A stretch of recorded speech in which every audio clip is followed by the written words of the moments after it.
Imaginez un peu une équipe de sport de haut niveau. Dans cette équipe, on a un joueur étoile, le genre de prodige qui marque genre 90% des points à chaque match. Ouais, le pilier de l'équipe, quoi. C'est ça.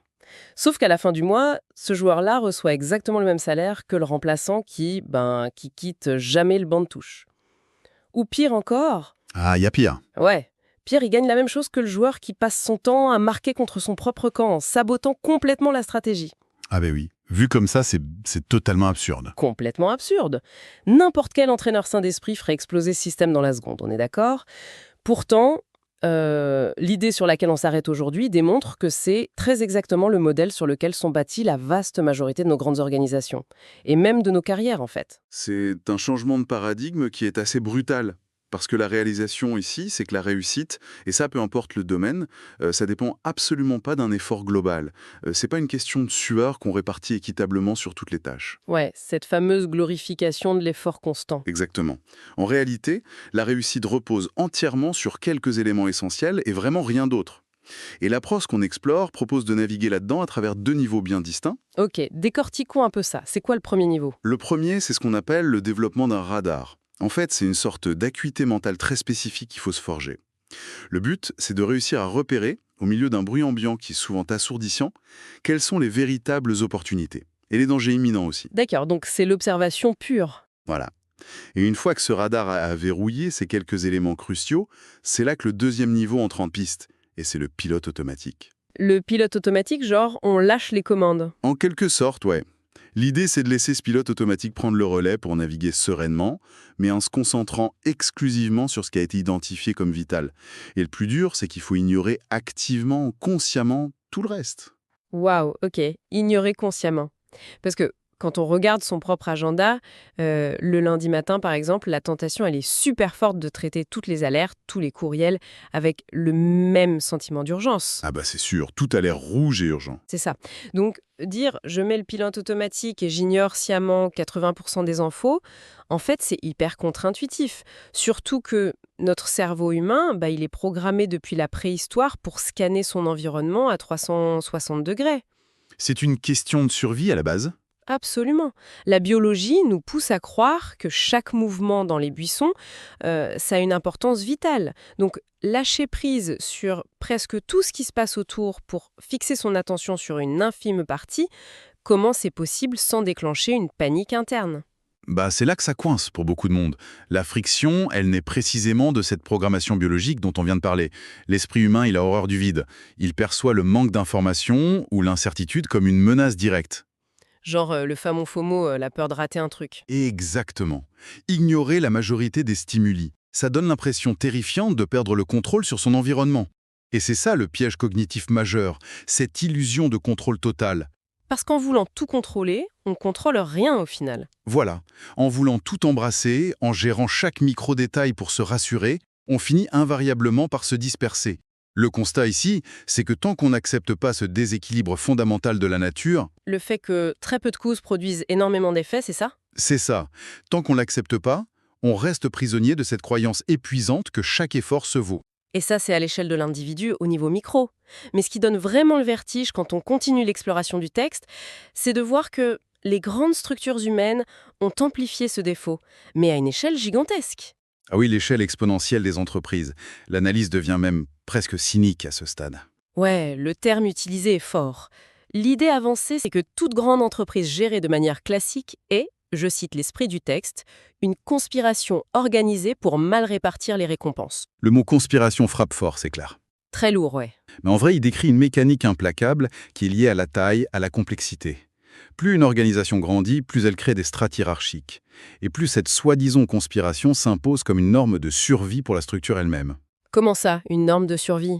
Une bureaucratie, ça déteste les extrêmes. Ça déteste la sous-performance visible, évidemment, mais c'est aussi très mal à l'aise avec la surperformance exceptionnelle.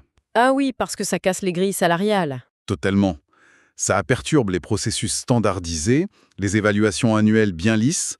L'organisation devient un système qui protège la moyenne en nivelant tout par le centre. Ce qui nous ramène à notre équipe de sport du début. Voilà. Les données montrent qu'une toute petite poignée de contributeurs crée une valeur inestimable, les véritables moteurs.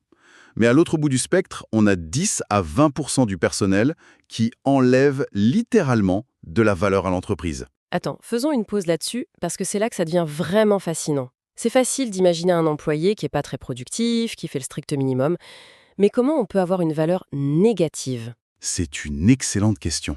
On ne parle pas juste d'un salaire versé à perte, on est bien d'accord. Quel est le mécanisme qui fait que quelqu'un détruit de la valeur tous les jours? Le mot-clé ici, c'est la friction. C'est le mécanisme destructeur par excellence. Imaginons un gestionnaire intermédiaire. Pour justifier son poste ou par simple insécurité, il va exiger une réunion hebdomadaire d'1 heure avec, disons, 8 personnes. La fameuse réunion qui aurait pu être un courriel. C'est le classique. Sauf que ce gestionnaire, il n'a pas seulement perdu son heure à lui, il vient de brûler 8 heures de productivité collective. Et à cela s'ajoute le coût cognitif. La concentration brisée des 8 personnes. Exactement. Chaque participant doit interrompre son flux de travail. Et ensuite, il y a la génération d'erreurs, les processus d'approbation inutiles qui ralentissent la sortie d'un produit. En fait, ces personnes coûtent infiniment plus cher en paralysé organisationnel qu'en salaire brut. Ouais, en opportunités manquées, en temps volé. Et c'est là que la structure systématise l'injustice. Les étoiles de l'équipe génèrent l'innovation, mais elles sont sous-payées par rapport à leur vraie création de richesse. C'est le nivellement par le centre dont on parlait. Et cette marge énorme qu'elle génère, elle sert littéralement à financer la masse des créateurs de friction, qui eux se retrouvent surpayés. Sauf que ce qui m'échappe un peu, c'est la passivité des directions face à ça. Pourquoi les entreprises laissent faire une telle hémorragie interne? Parce qu'elles ne la voient pas, tout simplement. Elles la voient pas, vraiment. Elles sont aveugles. Et l'outil qui permet cet aveuglement massif, c'est la comptabilité traditionnelle. Les systèmes financiers sont historiquement conçus pour moyenner les résultats. D'accord, lisser les chiffres. Ouais, la pratique courante, c'est de prendre les coûts fixes, les locaux, l'administration, les serveurs informatiques, et de les répartir de manière égale sur tous les produits ou départements. Et le résultat est désastreux. Parce qu'on ampute artificiellement les profits des meilleurs produits. Exactement. On cache les profits exceptionnels de la minorité de stars pour couvrir les pertes et les coûts de l'infrastructure de la grande majorité improductive. Cette moyenne crée un beau vernis rassurant pour les actionnaires, mais ça masque la réalité de qui produit quoi. Pour visualiser le truc, c'est un peu comme jeter une immense bâche opaque sur un terrain hyper accidenté. J'aime bien cette image. Quand on regarde de haut, avec les rapports comptables bien lisses, on dit « super, le terrain est plat, la rentabilité est de 8% partout ». Mais en réalité, Mais quand on soulève la bâche, là on découvre des pics himalayens de profit, avec genre 50% de marge, et juste à côté des cratères profonds d'activités qui perdent de l'argent tous les jours. l'image de la bâche est parfaite pour comprendre la dynamique des marges. Imaginons une boîte qui vend 3 services. Le service A tourne presque tout seul. Il est très ciblé et génère 90% des bénéfices réels. Le pic himalayen. Le pic. Le service B, lui, est tout juste à l'équilibre, le terrain plat, et le service C demande un support client constant, des mises à jour complexes, ça génère des plaintes, et ça perd de l'argent. Le cratère. Le cratère. Mais sous la bâche comptable, l'entreprise dégage un bénéfice global qui a l'air très satisfaisant. Du coup, que fait la direction à la fin de l'année? Elle donne le même budget à tout le monde. En plein dans le mille. Elle alloue 1/3 du budget à chaque service. Elle maintient le service C sous perfusion avec l'argent du service A. On garde en vie des activités moribondes sous prétexte qu'elles absorbent les coûts fixes. Alors qu'en vrai, c'est ce service C qui rend l'infrastructure si coûteuse au départ avec tous ces problèmes temps. Absolument. La direction nourrit la complexité simplement pour justifier la complexité. C'est fou. Mais du coup, si la comptabilité classique cache ces montagnes de profit, où est-ce qu'on doit regarder pour trouver ces éléments hyper productifs? Comment on les repère avant qu'ils soient noyés dans la masse? C'est là qu'intervient une observation fascinante de l'auteur sur ce qu'il appelle les petits commencements. Les succès massifs ne naissent presque jamais grands. Ça commence par des anomalies, c'est ça? Ouais, de minuscules anomalies. Le biais humain, c'est de confondre la taille actuelle d'un phénomène avec son potentiel. On est fasciné par ce qui est déjà énorme. Sauf que, quand un marché ou un produit est devenu massif et visible de tous, sa courbe de croissance est souvent déjà sur le point de s'aplatir. Les fameux 20% de demain se cachent ailleurs. Exactement, dans les petites causes. Les usages détournés d'un produit par une poignée de clients très bizarres, les micro-marchés de niche dont personne ne parle. Ça me fait penser au syndrome du jardinier aveugle. Comment ça? Imaginez un jardinier sur son immense terrain. Sous sa botte, il y a une minuscule graine en train de germer, une variété qui pourrait être ultra productive et résistante. Ok, je vois l'image. Ah, il l'ignore superbement. Il préfère passer sa journée à traîner des tuyaux d'arrosage géants pour asperger avec acharnement un immense champ de plantes qui sont déjà en train de jaunir, juste parce que ce champ occupe 3 hectares de son domaine. Et il s'épuise à maintenir le passé en vie par pure habitude. Au lieu de cultiver l'avenir, ouais. L'enjeu de l'observation stratégique, c'est précisément ça, détecter la graine avant qu'elle ne devienne un arbre. La fortune sourit vraiment à la capacité de repérer une tendance dans ces petits phénomènes atypiques, et ça, bien avant que le consensus ne valide l'idée. Donc il faut le fameux radar du début. Voilà, le radar prend tout son sens ici. Le but, c'est pas de regarder ce que tout le monde regarde, mais de capter les signaux faibles, ces anomalies statistiques positives. D'accord. Le constat théorique est super implacable. Mais la transition vers la pratique pure, c'est là que tout le monde se prend le mur en général. Une fois que ce radar a clignoté, une fois qu'on a isolé ces fameuses anomalies dans son entreprise, ou même dans son propre agenda, on fait quoi concrètement? L'approche suggère une discipline d'action stricte autour de 2 axes qui sont assez durs, pour être honnête. Le premier axe, c'est l'innovation orientée. Créer de nouvelles activités hyper rentables. Oui, mais avec un pragmatisme total. L'idée, c'est pas de s'asseoir dans une salle avec des post-it pour réinventer la roue par pure magie créative. Il est suggéré de voler, littéralement et sans scrupule, des concepts brillants à d'autres industries. Attends, voler des idées, ils sont lents, mais comment ça fonctionne réellement sans juste faire du plagiat de base? Si on se contente de copier le produit du concurrent direct, ça mène juste à une guerre des prix catastrophique, non? Complètement. Copier son concurrent direct, ça mène nulle part, parce qu'on opère dans le même contexte, avec les mêmes angles morts. Le mécanisme clé ici, c'est la pollinisation croisée. Ok, j'aime bien le terme. C'est quoi l'idée? L'innovation asymétrique, c'est repérer un modèle à très haut rendement dans un écosystème complètement étranger et de l'importer chez soi. Par exemple, observer la fluidité logistique de l'industrie automobile et l'appliquer du jour au lendemain à la gestion des lits dans un grand hôpital. Oh waouh, ça c'est puissant. Ou prendre le modèle de l'abonnement mensuel qui vient des logiciels et l'adapter à, je sais pas, l'entretien de gros tracteurs agricoles. On importe une mécanique de réussite là où personne dans son propre secteur n'y a encore pensé. C'est un avantage compétitif immédiat en fait. C'est ça. On repère ce qui cartonne ailleurs, on l'isole et on l'importe. Ça, c'est le premier axe, celui de la création. Mais le deuxième axe est, disons, beaucoup plus conflictuel. Ah, ça sent les coupes budgétaires. Pas seulement budgétaire. Le second axe, c'est l'élimination impitoyable. C'est le corollaire indispensable pour que l'innovation fonctionne. Il faut trancher dans le vif et se débarrasser sans le moindre état d'âme des 80% d'activités qui font du surplace. Un nettoyage de printemps radical. Radical. Nettoyage de l'environnement de travail, des priorités quotidiennes, des réunions, tout ce qui consomme des ressources sans produire de résultats tangibles. Alors, là, permettez-moi de jouer l'avocat du diable un instant, parce qu'il faut quand même se confronter à la réalité du terrain. Éliminer 80% de ce qu'on fait, mais c'est un suicide professionnel dans presque toutes les boîtes aujourd'hui. C'est la réaction la plus courante, oui. Bah oui.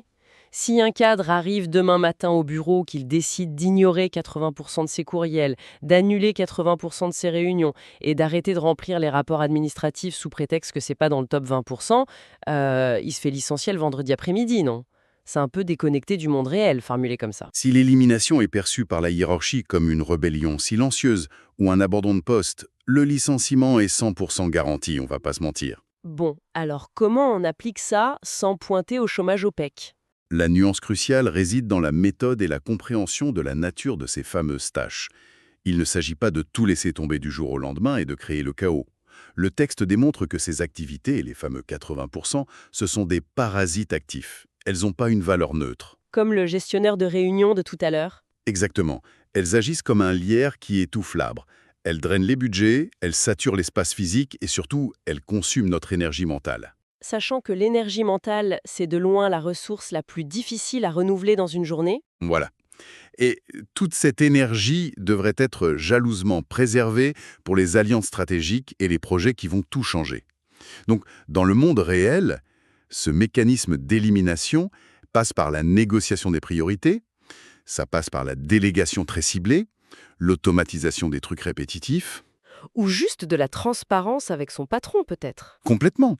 C'est avoir le courage de demander, si je passe 10 heures sur ce fameux rapport que, au fond, personne ne lit jamais, quelle opportunité majeure on est en train de rater collectivement pendant ce temps-là. Ah, formuler les choses sous l'angle du coût d'opportunité, c'est malin. C'est vital. Chaque minute passée sur une activité parasite est volée à une activité hyper productive.